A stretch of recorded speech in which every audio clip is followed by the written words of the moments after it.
12:02, why don't we get started? I am going to go ahead and hit record. So we have a recording of this presentation that will be available on the YouTube channel once we're done. But I want to welcome everybody here. If it's your first time, please make yourself comfortable. Make sure that your phone is on mute and introduce yourself in the chat box. We are doing what I think is a very interesting and hopefully a helpful topic today, which is the connection between whole health, social determinants of health, and the 8 dimensions of wellness. And what we're hoping is to leave you with some tools that you can use to support people in reimagining their well-being, how they define health and well-being, and also some tools for self-reflection that you could use for yourself. So thank you so much. It is Friday. That means that I think we may have Lynn Legier joining us. Lynn, are you here? Yo, I am. Wonderful. Well, thank you for another great Friday. You were saying a little while ago that you're punchy, and a couple of people on the phone agreed that they are too. So that makes for a good lunch and learn as far as I'm concerned. As are our dogs, so we'll do our best. That's right. So whole health, the 8 dimensions of wellness, and utilizing them as healing tools. What we want to do is a combination of what these terms mean, what does it actually look like in ourselves and in the community with other folks that we're supporting. How do we help foster whole health and well-being, and what are some of the tools? One of the things that we recognize is that depending on where we work, our lens might be narrowly defined when it comes to recovery and well-being. So, for example, there are some people on the phone that work in criminal justice, and so recovery might be focused on legal well-being, might be focused on substance use. Some of us work on the housing side, and we work with people that are currently without homes. And so our uber focus might be on resources and finding housing subsidies and navigating through homeless services. And some of us work in integrated care, where the focus is on our physical health and our psychological or emotional well-being.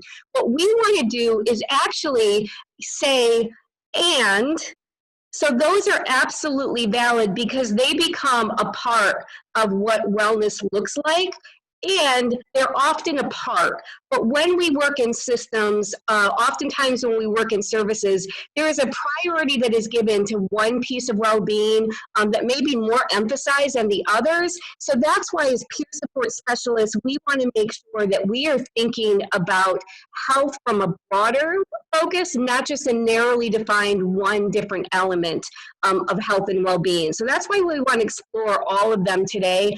We're going to end with a discussion of employment as one of the areas around well-being. So I want to, we have an offer for you, but we also want to make sure that it's an offer that you're interested in and that would actually be helpful to you. So that being said, why don't we get started? Again, as usual, please feel free to participate actively. Please use the chat to answer and ask questions, and silence, of course, is not golden.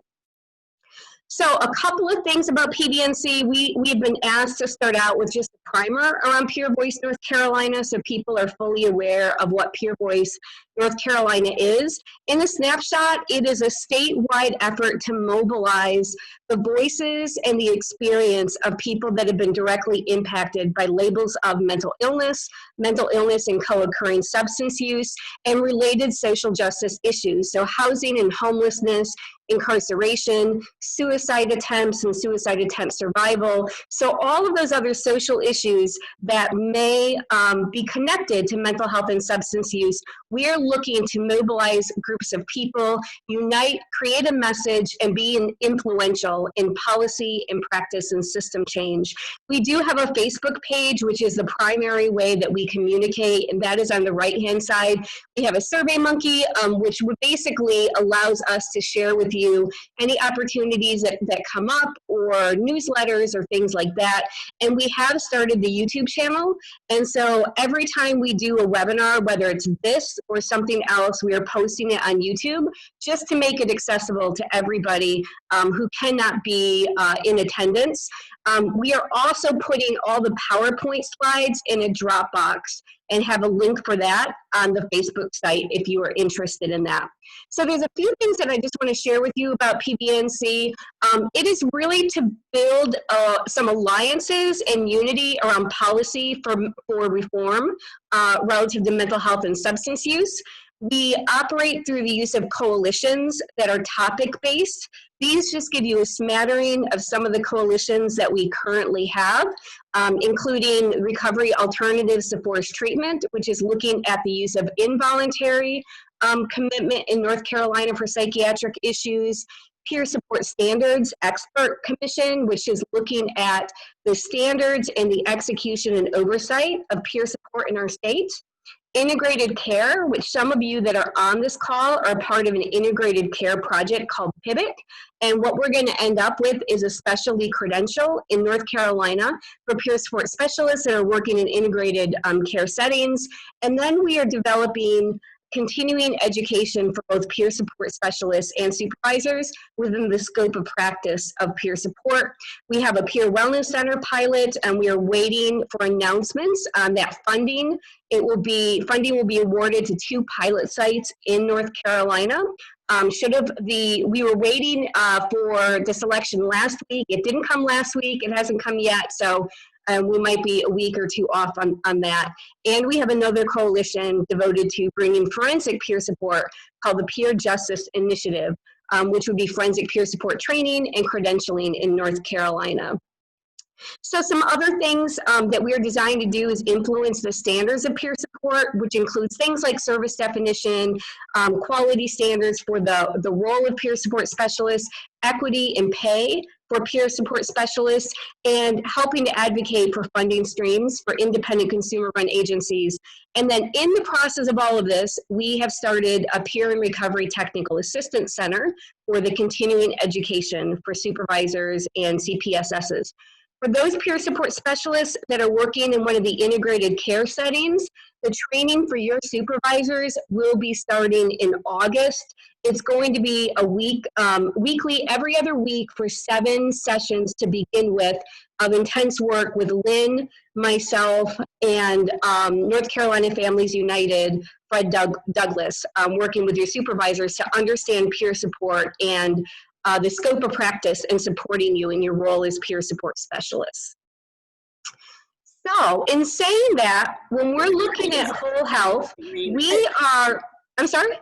Just before you go on, I just want to say all of those coalitions, if any of you are interested in any of that, please join. This is not an exclusive club. This is open to everybody across the state. And we hope if some of these pique your interest, you will decide to join in.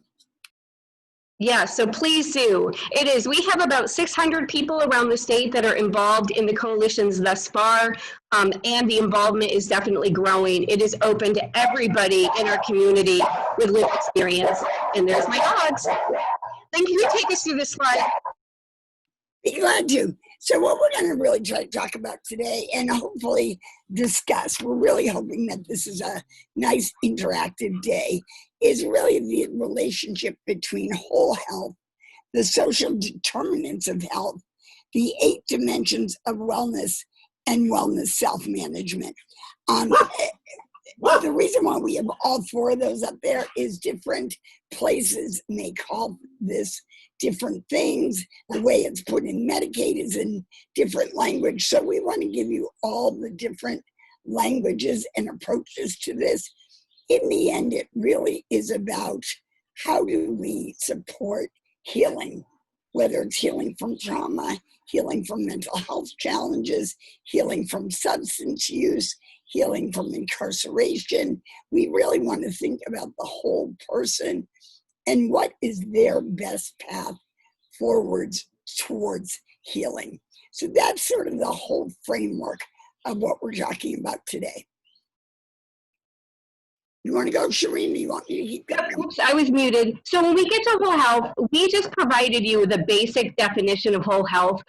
We are seeing more and more on the public health side, on the medical side of our healthcare, that they're starting to focus on what they call a healthcare approach to whole health. That is that our physical selves are connected to our emotional selves, that they are connected to our financial well-being, and that if we only focus on the medical issues and we are not doing it in connection with the other, what's called social determinants of health, that we can only get so far focusing on medical well-being, but doing it without the context of all types of wellness, people are not going to have the quality of life that they could otherwise have. And so part of whole health is the empowerment to really learn about our own health and our well-being, gather the information and the exposure and practice and supports of skills that are connected to our health and well-being. And it's also philosophically to move beyond the idea of illness, injury, and disability to focus on the things that motivate us, the things that inspire us to have a quality of life, and our values in building that quality of life. And there is a very strong connection to self-care and wellness, self-management, and a whole health approach. So if you think about this in context, historically what we have believed is if you have an issue, let's say a medical issue, that you go to the doctor makes recommendations, your job is to take the medications the doctor prescribes, do what the doctor says.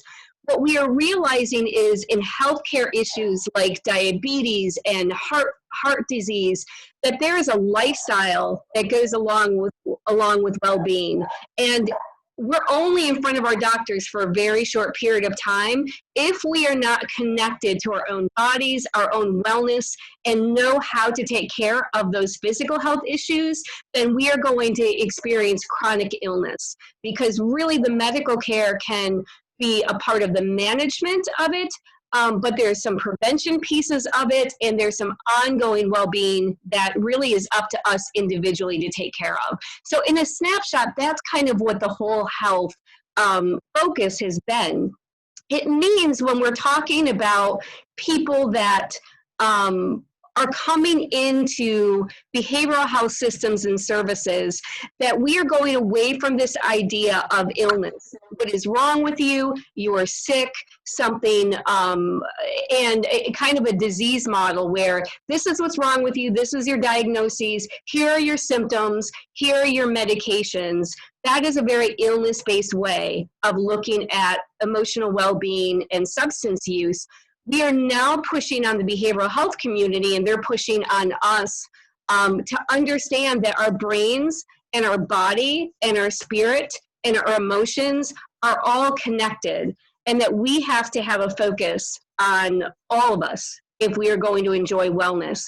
When this is mapped out, this is, I like this visual because it means that when we look at recovery, we are saying that our physical health and particularly our emotional well-being is one part of the life that we're living. But it is not at the exclusion of things like work and family and education and spiritual and social connection and relationships and community. And so it used to look more like this. And I think we're moving a little bit further away from this. When you would come into, or I would come into behavioral health systems, the entire focus would be on my mental health and medications, typically medication compliance, symptom reduction, everything was about my mental health. We are seeing more and more, and the Integrated Care Project is one illustration of this, that we are trying to even out the focus of mental health and medication so that people's lives look more like this. It's a part of it, but it's not all encompassing. Everything is not rolled into your mental health diagnosis, your substance use issues, your treatment, and your medication. So that's basically what it means in a snapshot. How is this different than traditionally how our behavioral health services were designed? Well, let's keep in mind that behavioral health was designed not around the belief or the recognition that people could recover, particularly people with mental health issues. The traditional systems have been designed around this idea of stabilization, functioning, and maintenance.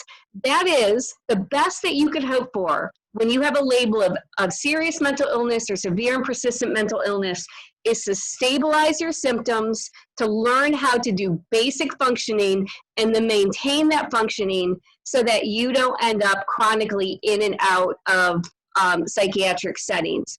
What we have learned is that we can aspire to much more than stabilization, functioning, and maintenance. And when we push people into that lifestyle, that let's stabilize, let's get on medications, don't get too triggered, don't get too upset, let's just maintain, that is a level of helplessness that diminishes quality of life, and that it actually removes the opportunity from people to have a life and to recover. And so what this does is require us to understand the definitions of recovery and wellness that are beyond symptoms and beyond stabilization, and through the lens of the person that is experiencing the emotional distress. It means that we're focusing on quality of life rather than stabilization or just functional outcomes. That might be a part of it. The clinical outcomes might be a part of it, but what we're really aspiring to is supporting people to find a quality of life. It means that we are supporting whole health, not just symptom reduction, and we'll get into that in a moment. And it also means that we are moving beyond person-centered to person-directed or person-driven. That is, that you design what your life looks like, and our job is to be in the passenger seat of it and to support you as you're learning to drive. In this sort of whole health philosophy, the power should lie within the person, and the real power is based on information, knowledge, exposure, and opportunity. And that self-awareness, esteem, and identity are absolutely critical to having a quality of life. Among the other things are a focus on relationship and connection, on healing. We know that the majority of us that come into mental health and substance use systems have actually experienced not only trauma, but complex trauma. And the focus traditionally on behavior change, just stop using, don't harm yourself, that type of thing, has not led to quality of life, and it has not led to recovery. And so we have to heal the wounds if we are going to move beyond the purpose that they're serving in our lives, that we have to expect recovery, not just stabilization, and that all different options and pathways to recovery are valid options in a whole health approach. And that we're moving away from just behavior to the role of wellness, self-management, psychoeducation, integrated treatment, and that we plan for wellness rather than just simply plan for illness. So if we were to look at it philosophically in one PowerPoint, these are kind of the highlights of what that philosophical shift looks like. So let me pause there and see, Lynn, if there's anything I missed that you want to add or emphasize. Yeah, I just wanted to say that really our systems are based on a model of acute exacerbation of whatever issue, and that the system is going to try to bring that issue back into control. The problem is when we're talking about things that aren't like a broken arm. You know, that works great with a broken arm. You go in, let's focus on that broken arm, get the cast on it, give it time to heal and move on. But the fact is, when we're talking about substance use, mental health challenges, everything is interrelated. It's about, do I have the hope which is going to fuel my motivation to do what I need to do to move forward, because it's hard work. And if all those other pieces are still in disarray, then just getting medication to maybe ease my anxiety isn't going to help me if I have to go out and live on the street where, you know, you can give me all the medication you want, but I'm going to be anxious. And all of these things feed into each other. So we really need to be looking at the whole landscape of what's going on for the person and what the person would like to see going on, so that they can become, and I know for me, so that I could really become that person that saw something that was worth getting off the couch and going for. Yeah, and likewise, giving your housing example, if we just put somebody in a home and we're not supporting them around connection, around employment, around the other things that might be critical to them, around emotional well-being, So they're in a physical space, but oftentimes what we see is that becomes unsuccessful because we've addressed one issue, but we're not supporting people in exploring and understanding, kind of the sum of all of their experiences. So that leads us to this idea of social determinants of health. And social determinants of health, you're probably hearing this a lot, both in behavioral health, you're probably hearing this a lot in talking about medical settings, that social determinants of health, think of it as kind of the conditions of where we live, where we were born, where we learn, where we work, where we play, where we worship, and our age. And these conditions that are dependent upon a lot of factors will affect our worldview, they'll affect our health, our ability to move forward in our life, or whether we feel stuck, and it will affect our quality of life, as well as some risks. So here are some examples. This is just a visual chart. And if you look at the bottom, it says health outcomes. When we look at health outcomes, we are looking at age mortality difference between people that have been labeled with serious mental illness and those who have not. Our morbidity and life expectancy are directly connected to those things. The cost, how much do people that are involved in mental health and substance use services, how much do we cost the system? Oftentimes there's unemployment, there is lack of insurance, there is a lack of access to prevention and quality health care. What we know is that it actually costs more for somebody to be on the streets without a home, the expenses that it would cost for them if we paid for their home. And so there is a significant cost that goes along with these issues. It also affects our health status and any limitations that we may experience. So here are some of the examples. Under the economic side, it means not only our current employment, but what was the financial picture in our family while we were growing up? What was our income? How did that affect our access to quality education, to health care? What does our debt look like? Our medical bills, what supports financially do we have? When we go to our neighborhood and our physical environment, what does safety look like in our community, in our neighborhood, in our home? Do we have access to safe transportation? Do we have access to playgrounds, parks? Is it walkable? When we grew up, what were those environments like? Same thing with education. Literacy is connected directly to the educational opportunities that we had, as well as our family of origin. Our language, early childhood education, our opportunities for vocational training and higher education.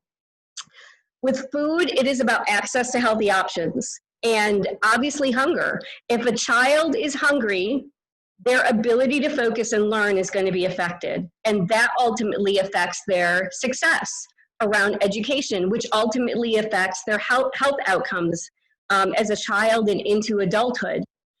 Our social connectivity and our support systems, our connection to community, and then we're getting into things like racial equity, discrimination based on gender, sexual orientation. All of those community contexts impact our overall health and well-being in the short term and the long term, as well as the healthcare system itself. What does our health coverage look like? What is the availability of providers in our community? Do we have providers that look like me in the Black and Brown community? Do we have providers that speak my language or that understand the community in which I come? Do we have competent providers linguistically and culturally? Do we have providers that are going to serve the healthcare needs of our transgender community? If you're transgender, there is research that demonstrates that there can be a fear of going to healthcare providers that are not transgender savvy, reinforcing, reaffirming, and understand the specific healthcare needs of somebody who is transgender. And then, of course, the quality of care. All of these affect our health outcomes. When we look at this, this is what we mean by social determinants of health. Getting back to our slide before this, it is the conditions of the environment in which we live, work, play, worship, learn, and love. And I want to say there's been research that erroneously states that people with mental health diagnoses die 25 years earlier than the general population. So the way that's been put out, it sounds like it's the diagnosis that causes the early death. It's not. It's the fact that the people that were studied all experienced very high rates of trauma in all of those areas that Shireen just outlined. And it's the repeated trauma in those different areas that are what leads to that higher mortality rate. It's not just the diagnosis, it's what the diagnosis may bring to us in terms of our economic stability, or the neighborhood in which we can live, or the education that we can get, or the quality of food that we have access to, and the social connections and the health systems that we're in. So all of these combined for many people with mental health challenges ends up impacting health in such a way that people have the higher mortality rate. So let me give you a very specific example from North Carolina. And I just got off of a cohort meeting this morning where this was the topic of conversation, and that is employment of people labeled with serious mental illness or severe and persistent mental illness. In the state of North Carolina, our unemployment rate of people with mental health diagnoses in public behavioral health settings is 85.6%. Now think about that for a moment, right? During COVID, our unemployment rates in our communities have increased. When they typically start getting anywhere between 7 and 10%, our community rightfully is in an uproar because low unemployment rate equates to poverty. Poverty equates to lack of access. It is connected to crime. It is connected to morbidity. So think about that for folks that have mental health issues. So going to Lynn's study about the high rate of mortality for people with mental health issues, if we have such a high unemployment rate, 85.6%, how does that affect economic stability, the neighborhoods and the physical environments that you live in, and access to safe and affordable housing? How does it affect access to education, your ability to have food on a consistent basis, let alone healthy food? How does that affect your connection to community, and then your access to good quality health care? That's how these are all end up being connected.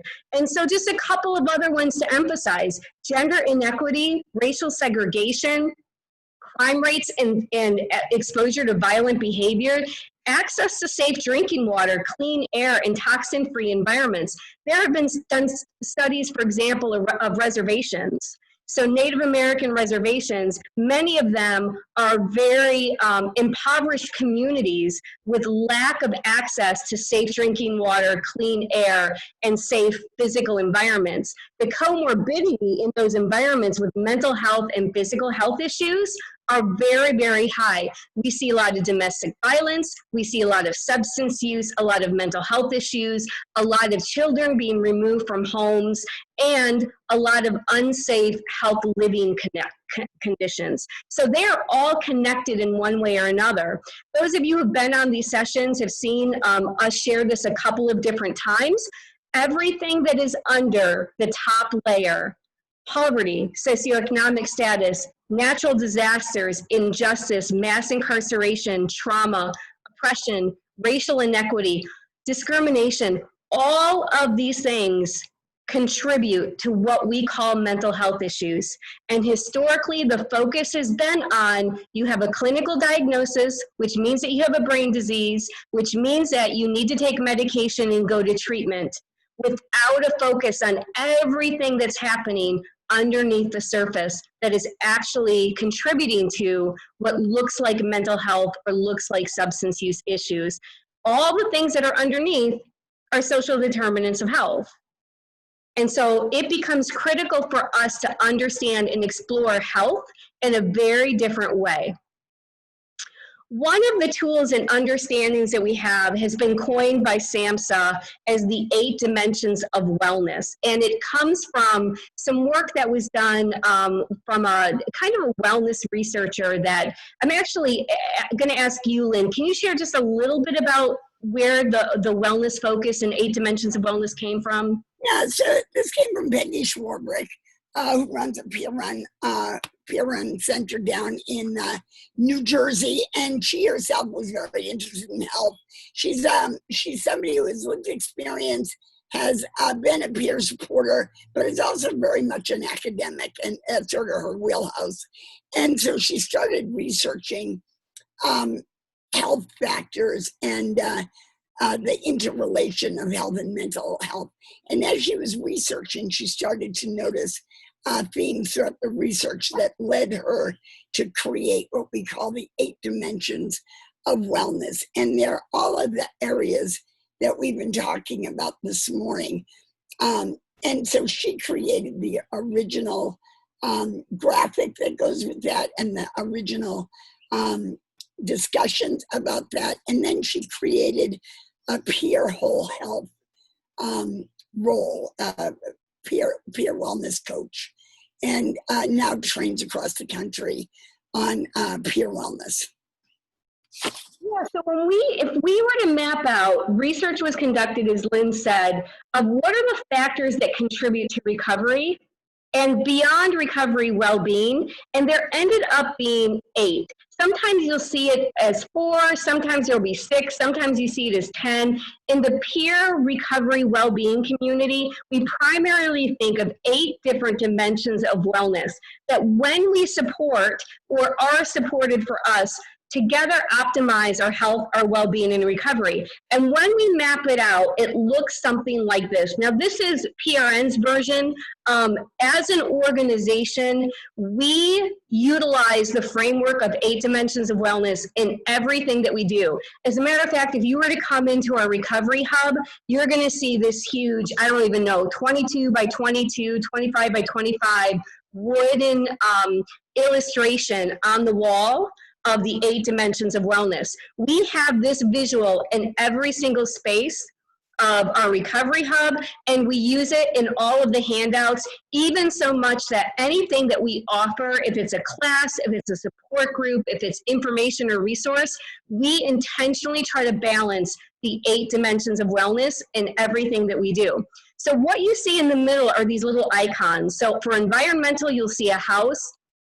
For emotional, it's a happy face, financial, $1. So you get that sense. When we put out classes or resources or opportunities, we join the identity of what we're offering with the symbol so that people can choose what they want to participate in based on the dimension of wellness that are priorities to them. So what I was hoping we could do is go through these and hear from you all what this dimension of wellness looks like for you, whether it's a priority to you, and things that have been helpful for you, as well as things you've come across as helpful to other people that you're working with around that particular dimension of wellness. So, Lynn, where do you want to start with this one? Do you have a preference?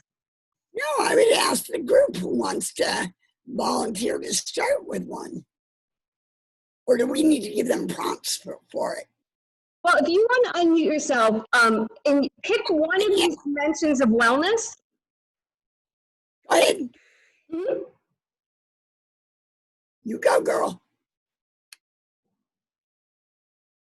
Okay. So Michelle has said environmental. Go, Michelle. So, Michelle, what does environmental well-being mean? If you were to describe it in a snapshot. And this is for you, not for the folks you support, but for you, what does this mean?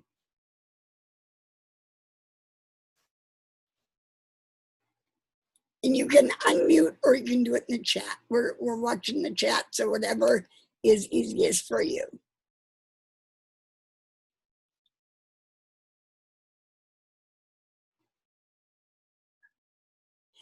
Why don't I model it? That might make it easier, Shireen.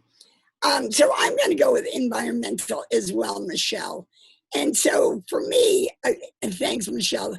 So Michelle said it means my surrounding living experience is conducive of good wellness. That just about mirrors what I was going to say, that it's my physical surroundings bring me a sense of peace and comfort. It's a place I can go to retreat from the world and feel safe and comfy and squishy sometimes. You know, it's just a place where I feel like I can let it go and not worry about anything beyond those walls. And in fact, in this time of COVID, where, you know, many of us are spending way more hours at home, I'm finding I need to do my walls. I'm like needing to paint my walls. And a few days ago, I've been trying to figure out the color. And a few days ago, I saw a piece of beach glass in a beautiful green. I said, oh my God, that's it. That's what I need on my walls, because I know that's going to bring me a greater sense of comfort in this space where I'm really spending a lot of time now. And I want it even more comfortable and bringing contentment and peace from a really crazy world. So let me ask you this, Lynn. How Yes. is that definition for you of Yep. environmental well-being, how has that changed from like 10 years ago? So 10 years ago, I had an apartment in Boston that was, it was part of, I lived in an elderly disabled home, and it was an absolute pigsty. The apartment itself was kind of crappy. And even though I was 10 years into my recovery, sort of home recovery hadn't made it yet. And it was just dirty. It had crappy furniture.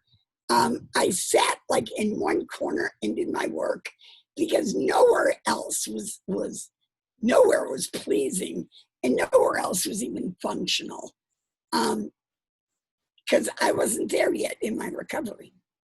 So that was going to be my follow-up question. Did it matter to you? So you're talking about seatbelt glass and, oh, I need this for my wall. If 10 years ago in Boston, and I know you were in a flat, like, which is, for those of you who don't know, is a one room. You were also had some housing subsidy, which are not in the best neighborhoods and not necessarily the most updated environments.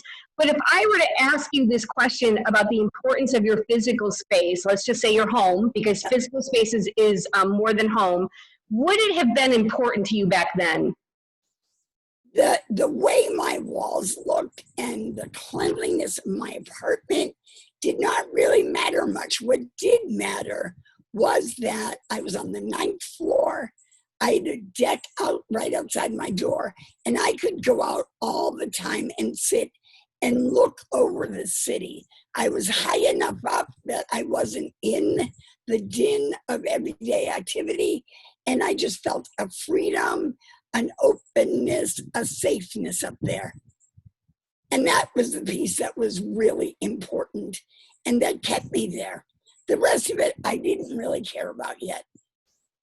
So going back to Michelle's example, Michelle has said having a clean area is important, and that right now it's tough because you work at home. Your home office is in your bedroom.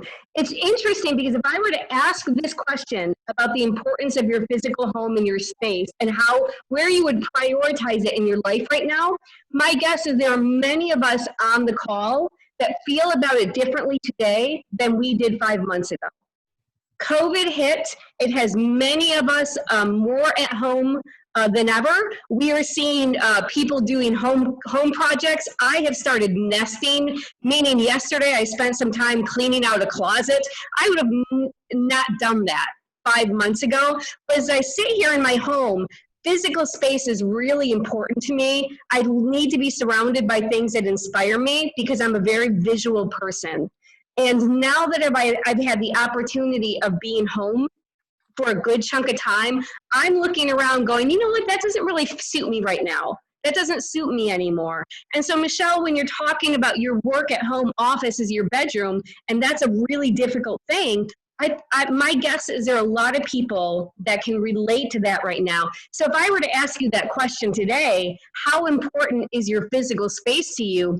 You may feel very different today. It might be high on your list of priorities compared to pre-COVID. This is also the same about the environments that we spend time in. If you have a person that goes to a day program or goes to work, is the environmental space in which they are living and working and loving and playing in, does it help to fuel their well-being and their health, or does it feel unhealthy and toxic? That can make or break somebody's well-being and peace of mind. If I go home to a space where I'm literally ducking and dodging, that I have bars on my windows because I don't feel safe, and everything is bolted and double locked because I'm afraid to go out of my house, will that affect the other areas of my life? Of course. Similarly, sorry, as Michelle says, right now it's difficult because for her, she used to be agoraphobic. And so now having to stay home is triggering, right? It's bringing up that past stuff. And so both what you said, Shereen, and what Michelle is saying shows how much each of these interrelates with everything else. We can't take any of these out of the circle and just make it its own independent entity. They all interweave constantly. Yeah, they're connected. So that's just one example of environmental. Somebody also said physical health. So does anybody want to take a stab at that? What does physical health and well-being mean to you? And has that changed? We'll even say 5 months, pre-COVID versus today. Has your focus on your physical well-being, your awareness, or your concern for your physical well-being, has it shifted over the last 5 months? So what does it mean to you? And how important is it to you today? And you can write it in the chat. We'll just keep it simple.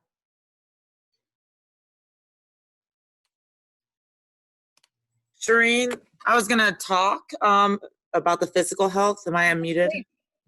So who is this, Anna? This is Janet. This is Janet. Hi, Janet. Yeah, please do. You're a perfect person to talk about that. So physical health for me is very, very key. Like I use exercise instead of going on medication for depression and anxiety. I choose to exercise. And pre-COVID, I was on this, been doing really well. Like I associate it with just like brushing teeth. I have to, if I wake up, I need to go walk, or I need to go run. I need to do something just like I would brush my teeth. I associate the same way, because if I don't do it, then I start a downward spiral. So during COVID, I was doing really well. Like every morning I would get up. I'm really lucky because I live by the beach. I'm not by the beach, but I'm like 5 minutes. If I jump in my car, within 10 minutes, I'm on the beach. So I watch the sunrise every morning. I get up at 5 and... Don't tell that to Lynn Legier. Yeah, can I come visit? I am so...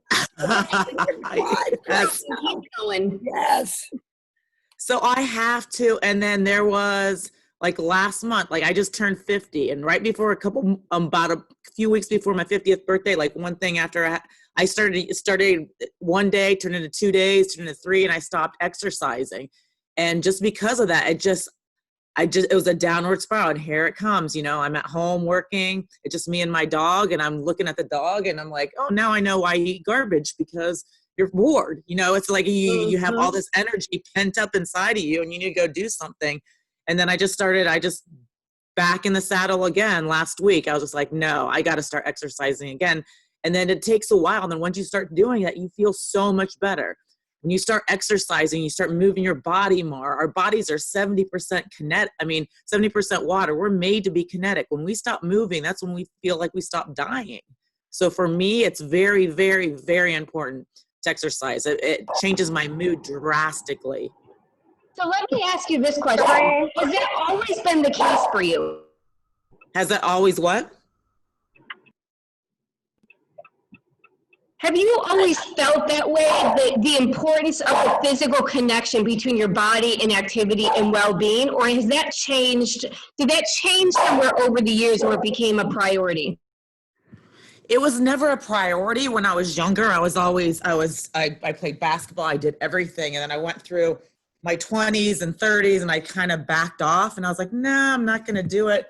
And then, no, it was probably when I was turned 31 that I was like, I was very lucky that I got to travel with my my sister-in-law, and that's what we did. We taught women how to work out. So a lot of women that were battling cancer, women that were depressed, a lot of people that were going through divorces, people that are getting abused. Like I was lucky to deal with all these women. And one thing that we all connected on as women is just like, the more you move, the better you feel. You know, it's better for your body. It's better. You start eating healthier. You start actually looking at things in a different way when you're happy, or when you have more energy. That's why I really think everything's interconnected. Go ahead. I love that description.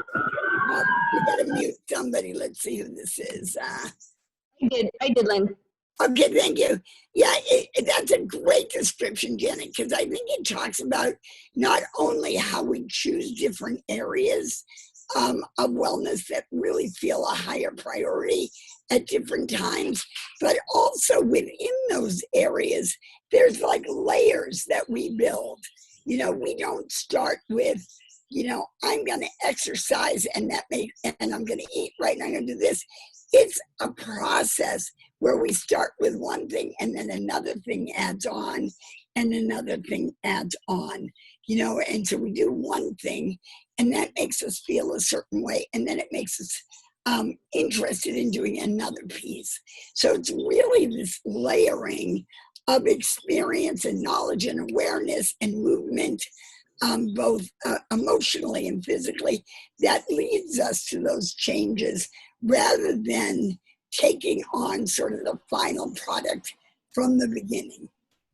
No, and it's interesting because I wanted to say, I was just wanted to say that my daughter was diagnosed with bipolar disorder when she was 5. She's 32 now.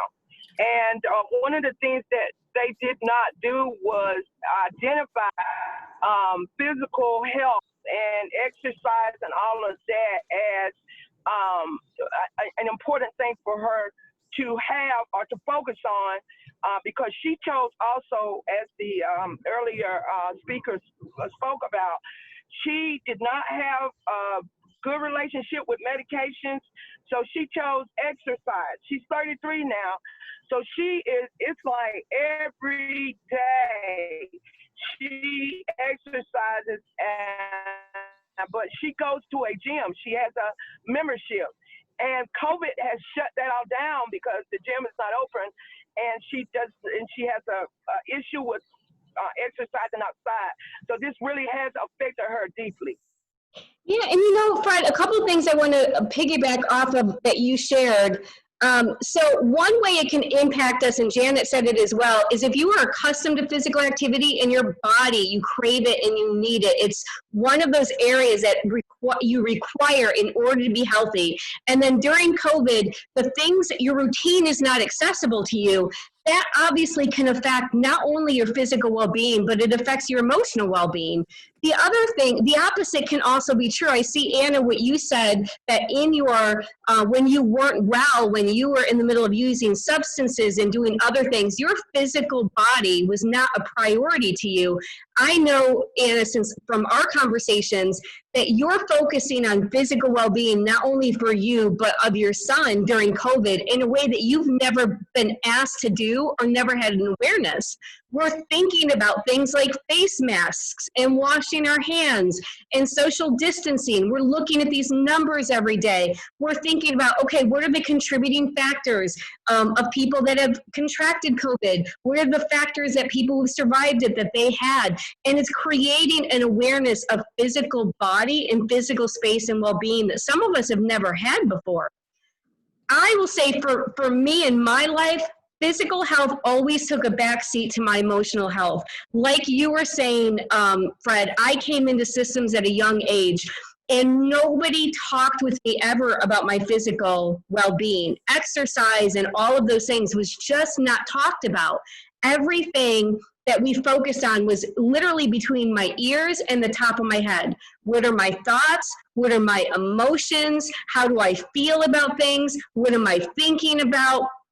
To the deficit of understanding that my physical well-being is connected to my emotional well-being and vice versa. On top of it, I'm a trauma survivor, and the type of childhood trauma that I had was about physically and sexually being unsafe. And so there was a disconnection that happened between my mind and my body at a young age. I'm having to, as a 45-year-old adult now, relearn body cues that other people, it was not disrupted for them. So when you say your body is craving water or your body is craving this type of nutrition or to work out, that message between my body and my thoughts were disrupted at a very young age. And so I'm having to learn the cues that my body is saying, I have to go to the bathroom, or I'm hungry, or I'm tired. I'm learning that as an adult. Physical health was just never a thing. And so when we open up these dialogues, we learn a lot about each other, about our family, as Fred was saying, about Janet, where you're at today compared to 5 months ago. Some people are the opposite. You're more aware of physical health today than you were 5 months ago. You just took it for granted. And so that's the importance of having those conversations. So what's another one that somebody's willing to talk about? The dementia wellness.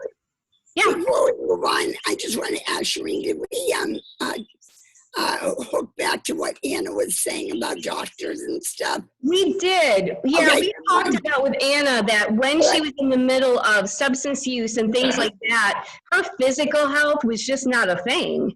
And now physical wellness means things like checkups and going to the dentist, things that, Anna, I know that just were never in not only your worldview, but it was not a part of your lifestyle before. And this connects a lot with the writings of Bill Light, who does a lot of writing on the substance use side of things. And he talks about social capital. And really his message is that it takes a village to support recovery. And some of those people in the village are those really concrete supports that we need, like doctors. You know, the fact today that I can send out a message over my computer to my doctor, and I know that she'll get back to me and my need will get met, changes my world than when I would have had to call a provider and see if they could connect to a doctor, because I didn't have those things. So it's really that idea of social capital in both the concrete and then the emotional way. So all of those pieces are so important. Sorry, I brought us back. I had to step away for a second, but No, that's okay, Lynn. Revisiting, yeah. Yeah, no, absolutely. So let's get a little bit more complex. Does anybody want to take on intellectual? What does intellectual wellness mean? What does it mean to you? How has that shifted over time, or how important is it to you? So Michelle, you said sure. Go for it, Michelle.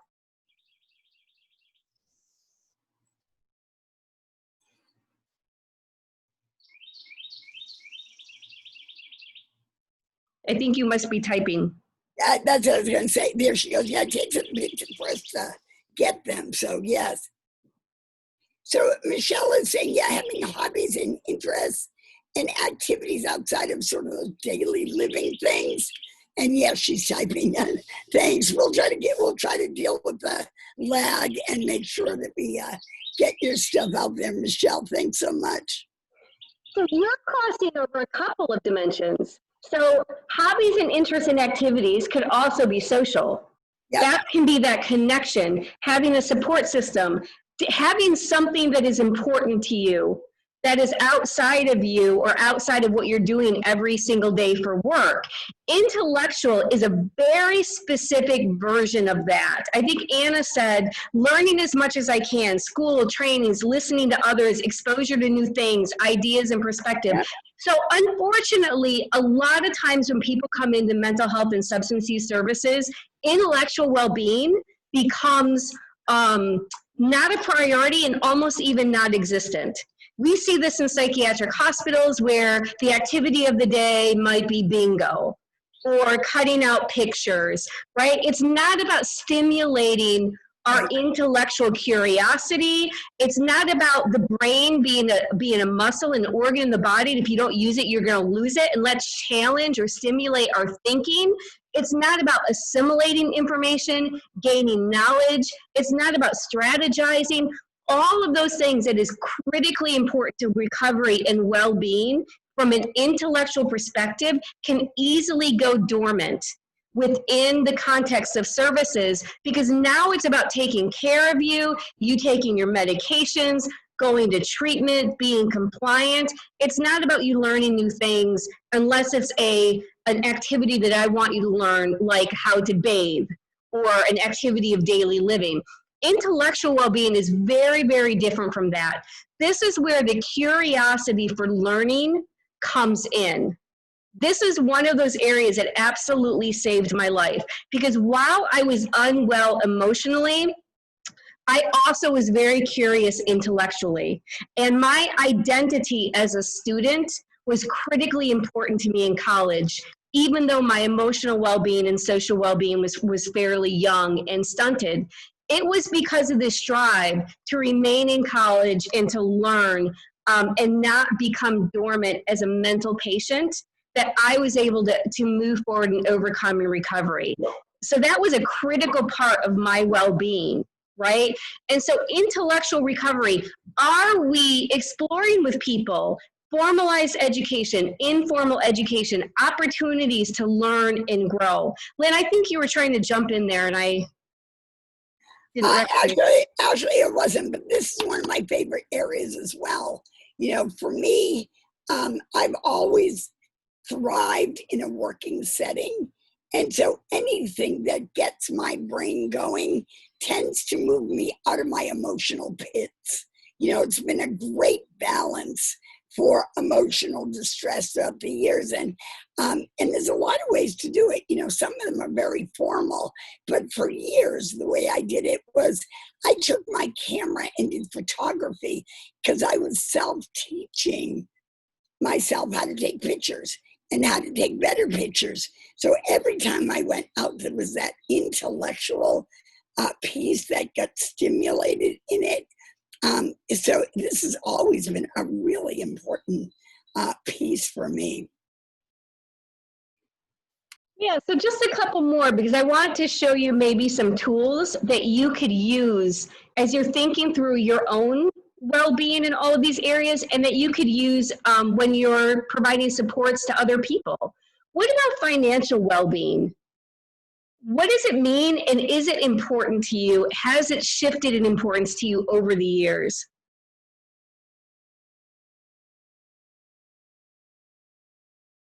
Yeah, before we go on to that, Michelle said people oftentimes think of intellectual as formal education or formal training that costs money, but there are so many ways to gain intellectual wellness. It's actually one of the advantages that the internet and technology has given us. We can go and check out YouTube videos and how-to videos on almost everything. Information is literally at our fingertips if we have access to technology. And so if learning is our thing, or it's a critical part of our well-being, which it is for most people, we have it available to us, and it doesn't require us to have to go through the formal education going back to college, depending on what type of intellectual simulation we're looking for. Yeah, and FA 3054, I'm sorry, I don't know who that is, so I don't want to refer to you as a number, but I want to acknowledge that when we learn things, it also creates more confidence for ourselves, right? That letting ourselves know that we're still capable of learning and growing, you know, reinforces those strength parts of us and gives us that confidence to go take other steps. So thank you for contributing that. That's so true. So Anna started shifting us to financial, and you said, Anna, again, it was never a priority for you pre-recovery, having a consistent income, being responsible, paying bills on time, having savings, all of those things has shifted for you over the years. I have kind of a new focus area, and that is being completely debt-free. I want to be debt free within the next couple of years was never a priority to me before. I was young, I was working, I would earn money, I would spend money. For the first time, honestly, in my life, I'm thinking about savings and retirement and getting completely debt free, making sure that I'm not using credit cards. That's a shift over the years for me, and it sounds like that's a shift for you as well. What are some ways, so let me kind of revise my question. What are some ways that you have found that can be very helpful in supporting somebody else's financial literacy or financial well-being? Is there anything that you've done as a peer support specialist, anything you've received in supports or services, or things that you've been exposed to that have been helpful in building your financial literacy? So Michelle said creating budgets.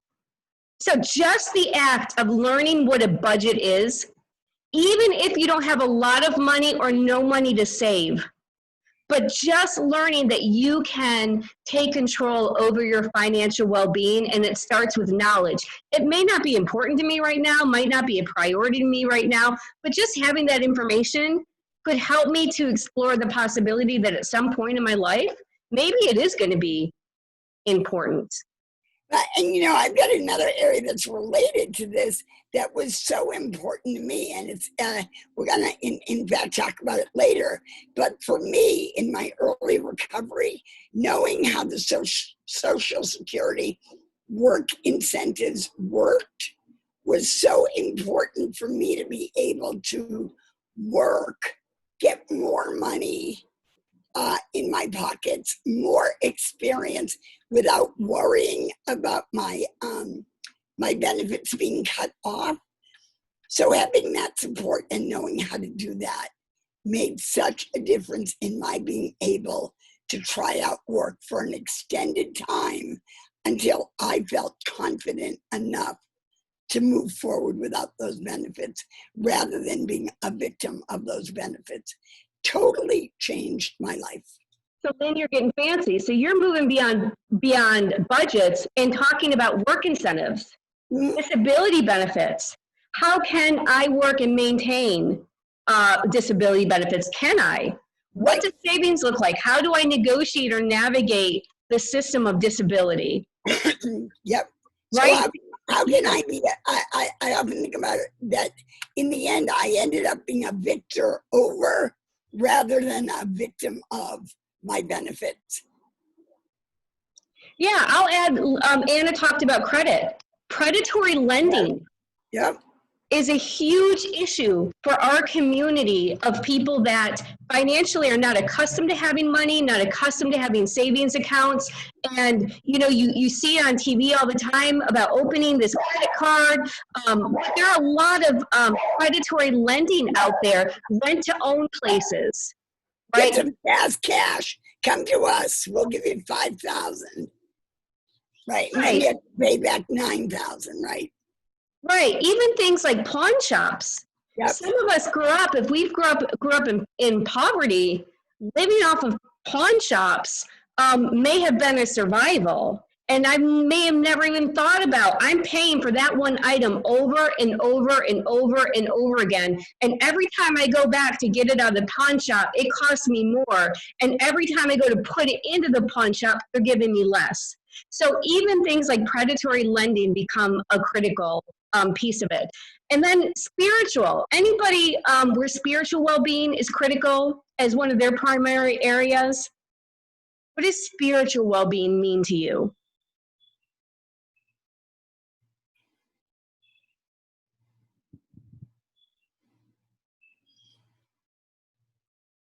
Again, we're going to allow for typing. We know we have a little bit of a delay. What about some folks that you know? Have you ever worked with somebody where spiritual well-being was their critical area of their lives that was completely important for their recovery? So having faith in something right? Whether it's a higher power, whether I call it God, whether it's religion, whether it's a tree and nature, it doesn't matter, but just having some sort of faith and, or not, which is a decision as well, Right. and having the freedom and the access to be able to explore my faith in whatever way that is important to me, without either people limiting it, trying to define it for me, or trying to push their faith or their religion or their beliefs on me. Oftentimes we hear people say in behavioral health services, we don't talk about religion, or we don't talk about sexuality. We don't talk about those things. No, we talk about it. And there have been surveys done, and I think it was something like 85% of people in this country said that they really felt the fact that the health community in general does not address people's spiritual needs is a lack in the system.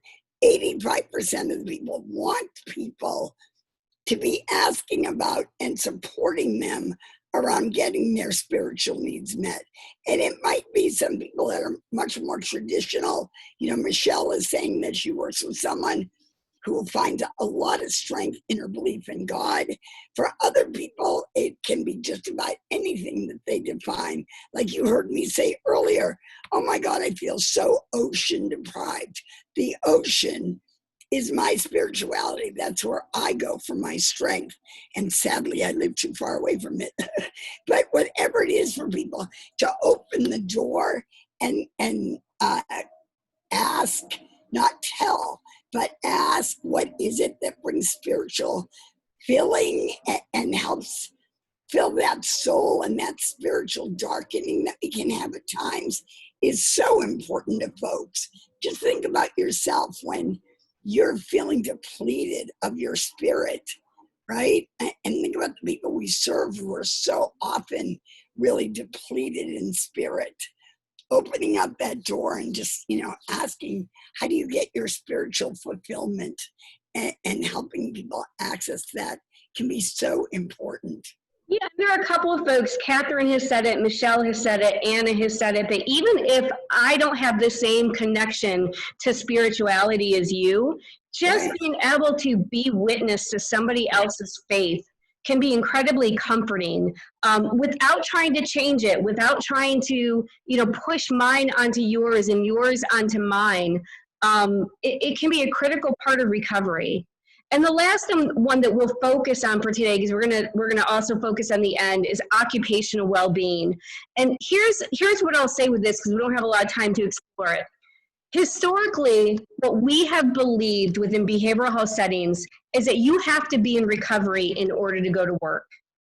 That means that you have to be stable, you have to be treatment compliant, not have been hospitalized, you have to be sober, you have to be, like, all of these definitions we have placed on people in order to thinking about going to work.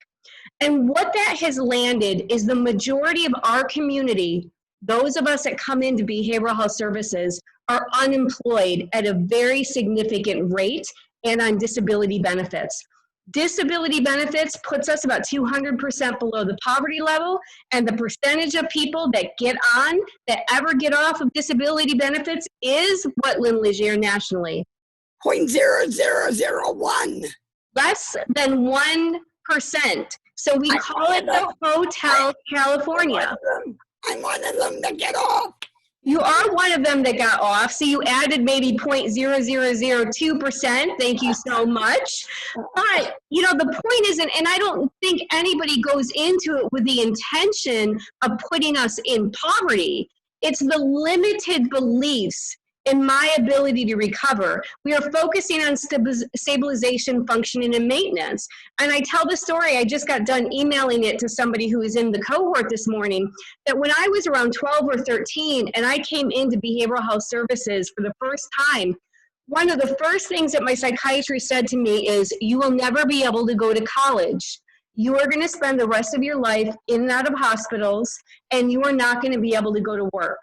When you hear that message at such a young age, and that disability identity is reinforced, We believe it.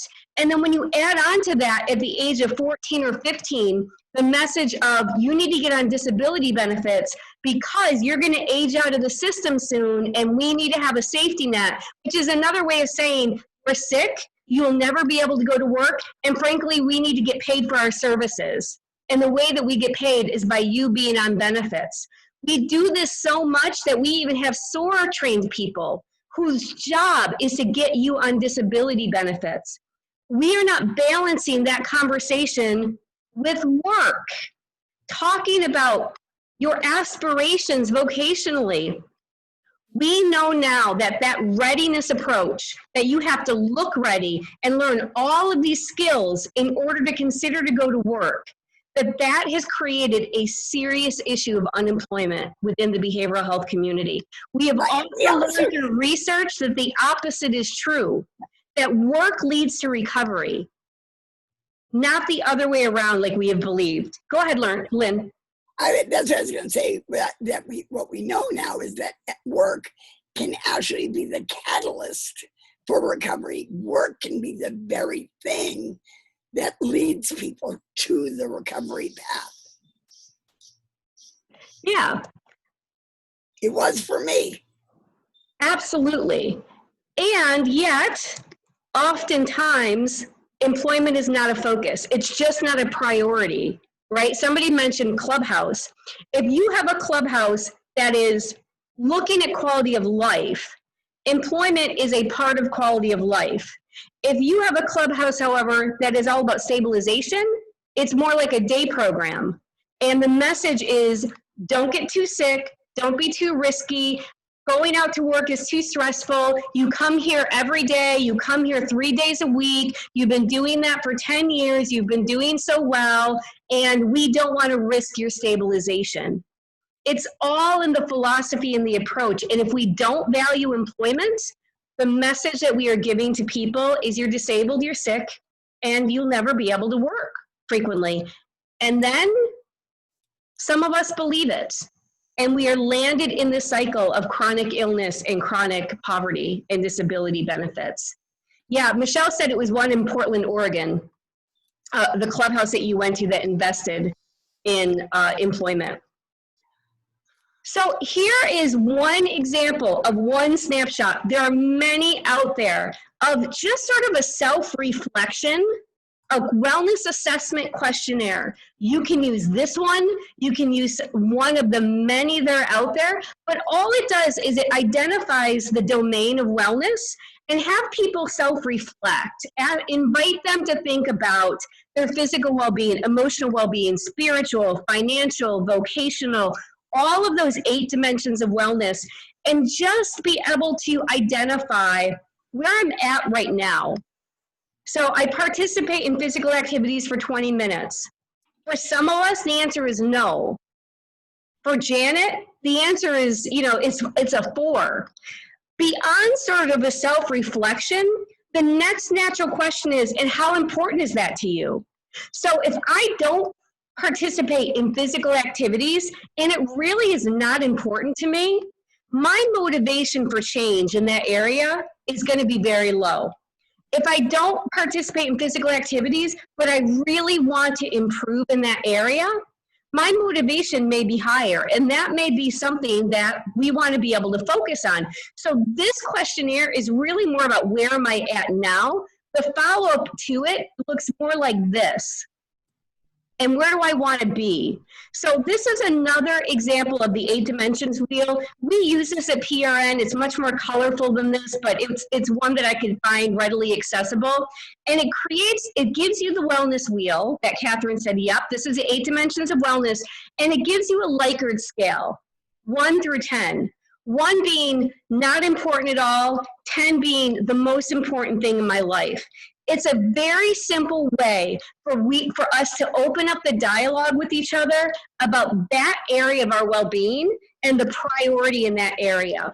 Oftentimes what we find is that people that prioritize 8, 9s, or 10s, those become opportunities for us to support them, what we call goals in our service system.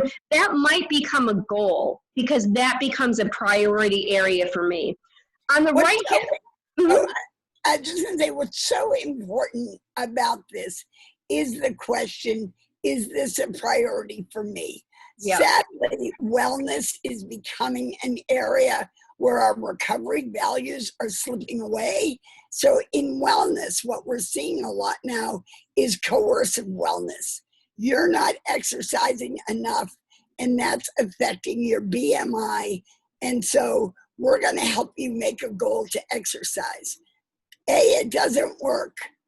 And B, it's not helpful. And as we know, help that doesn't help really isn't any good, right? So we really want to focus on that area of how much of a priority is this to you.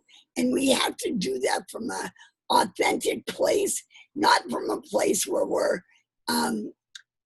under our voices trying to push people one way or the other. right, and recognize that priorities change. Right? So we talked about pre-COVID versus where we're at today. We talked about when I was not in recovery versus being in recovery and how our priorities have changed over time. Financial would not have been in my top 2 priorities. It is in my top 2 right now. So if you're going to support me and you come at me with occupational wellness or intellectual wellness, and that is not what's important to me, it's not going to work. And we're not going to be able to make progress on my goal. I will likely be called service resistant or non-compliant, and we will have the same damn goal for the next 10 years because it's not something that's important to me.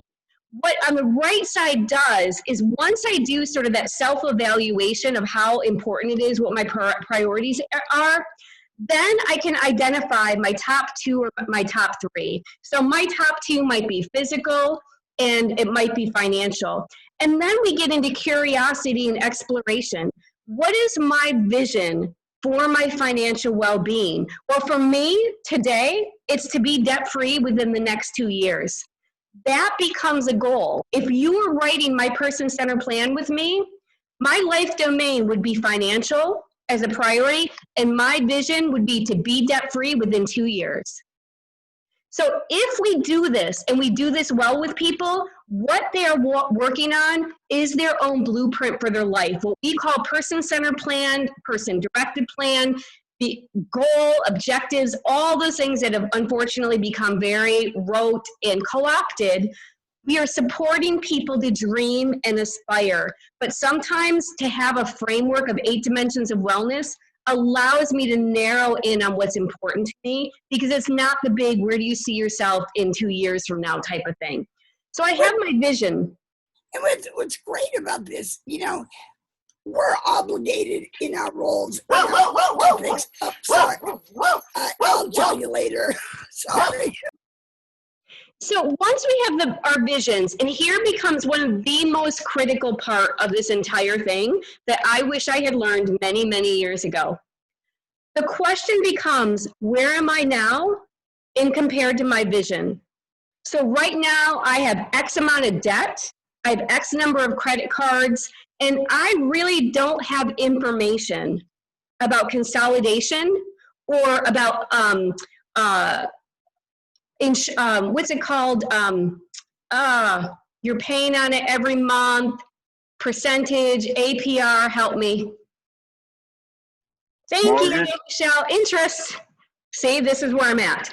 So I need information on interest and how to get best interest rates and what interest should look like. What is a interest rate that is reasonable that I actually could pay off my debt within 2 years? I might need support. So I might need to be connected to a credit counselor. I might need resources. There are online tools that are free that are available to me where I can actually calculate my debt to income ratio. And I need to have exposure to what the possibilities are. When we start asking people, where are you now in comparison to where you want to be, that is called an unmet need. And usually it falls under one of these 4 categories.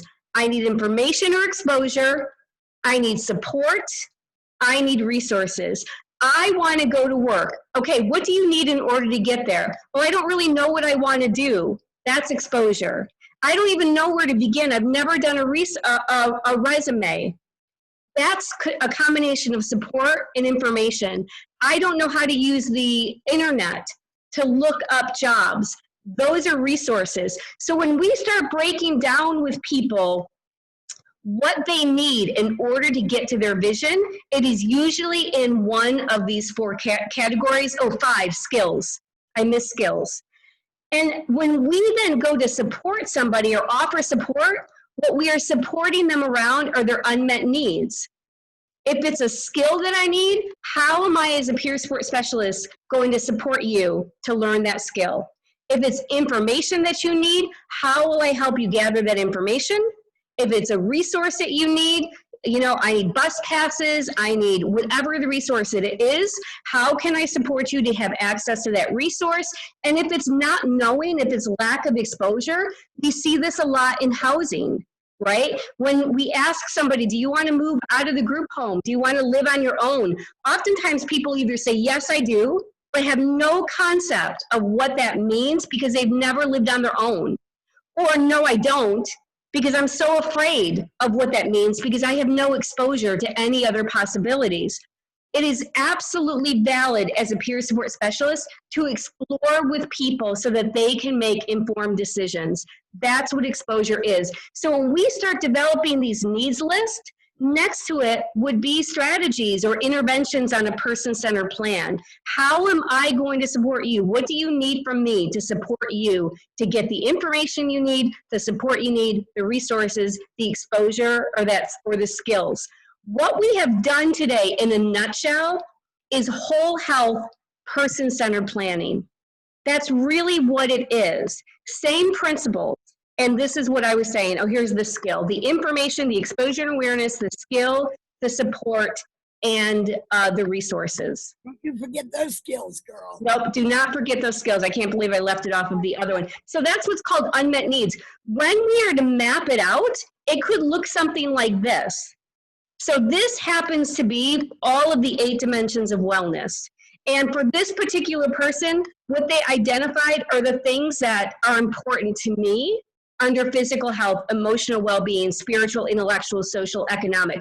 You can develop an entire wellness plan using the wellness wheel, and you could even support somebody to map it out like this if they prefer.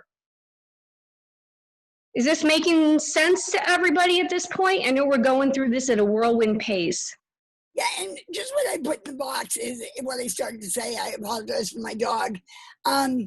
Is that when people find something that they're interested in and they're pursuing, some of those more stabilization things that we're concerned about, that's where they come into play.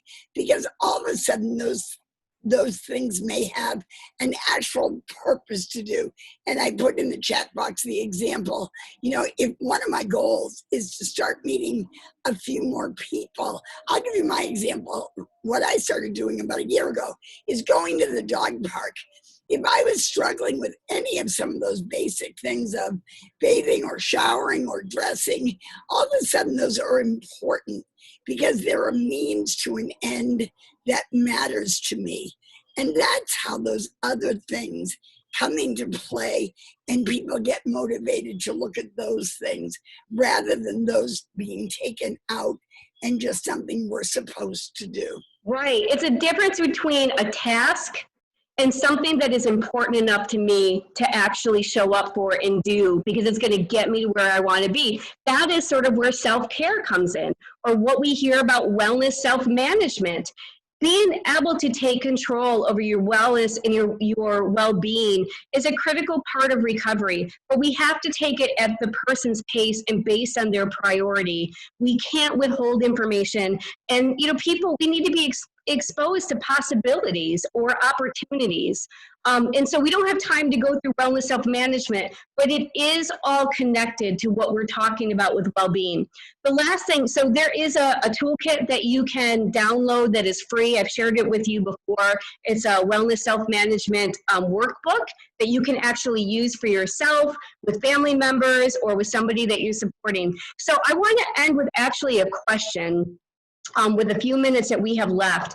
And that is the idea of focusing on some of these dimensions of wellness. possibly starting with employment.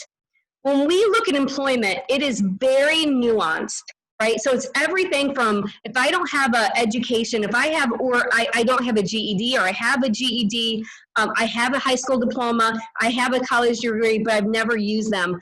How do I even go about thinking about employment? If I am on disability benefits, how do I overcome the fear of getting off of disability benefits or working, utilizing the benefits? Where do I even go to explore work as a possibility? And how do I support somebody around employment? How do I support somebody to choose a job, to get a job, and to keep a job, and to leave it if I don't like it? And sometimes if we can leave it gracefully. So there's a lot that goes into employment itself as a dimension of wellness. So my question to you all, if you could answer in the chat, is this a dimension that would be worthwhile starting a focus on? And perhaps what we were thinking is maybe even doing a series from what supported employment is, the importance of employment, all the way through disability benefits and understanding disability benefits. Is this a domain that you feel like is important to you as a peer support specialist, that you would want and you would show up for?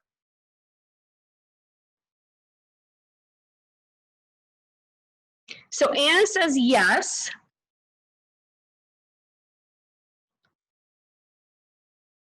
Michelle is yes. No is a complete sentence. If you say, nope, I'm not interested in employment, I don't need that as a focus area, that's okay too. So there's no pressure. Yeah, and financial, yep. So that's good to know. We could bring in some of Judith Cook's financial stuff, Doreen. Yep.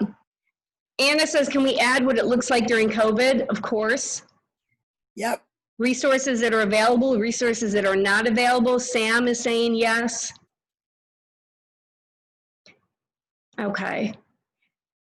Are there any particular topics related to employment that you really want to know more about? So I see finance is one of them. What it looks like during COVID is another one. Are there other ones that you would want us to really focus on when exploring this dimension of wellness? And especially benefits. Are you guys interested in a more user-friendly kind of benefits training?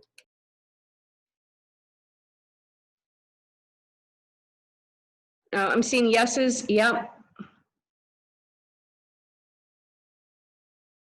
Yes to benefits. Okay, so this is going to be our commitment to you all.